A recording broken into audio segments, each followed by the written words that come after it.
Welcome back to my channel. I've done a beaded fringe tutorial before. This one is another one. So I'm going to show you how to make this red fringe right here with another method.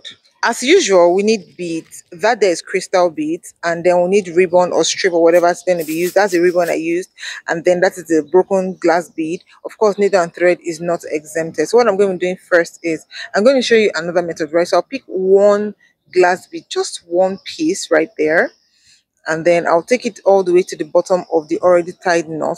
Towards the end, I'll just stick my needle in between the thread that way and just pull it down to the bottom so that it is as though the thread is wrapped around that one single bead, as you can see.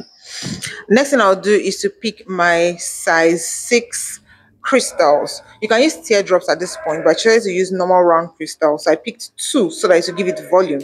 I'll just put it right down there to the end. So this is what it looks like, and then I'll start scooping my broken glass beads. I'm going to be doing this till I get the required length that I want. At this point, keep measuring until you get the length that you want. At this point, I've gotten the length I want. That's right there is 6 inches.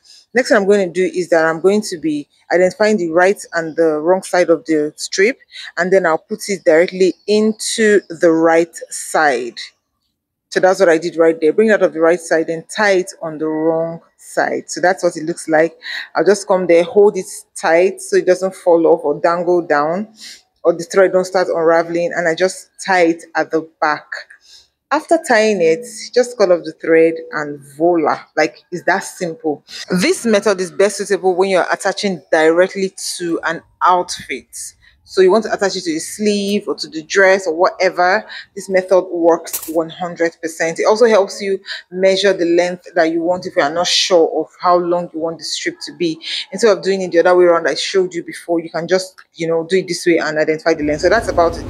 This is 5 yards of that particular fringe I just showed you right now. For whatever reason, I didn't get the chance to arrange it properly, but this right here is 5 yards. This is what it looks like. Yeah, I was supposed to use for a project. I do several yards and quantities of beaded fringes. So yes, thanks so much for watching my video. I'll see you in my next one. Do want to ask any question that you want. Bye.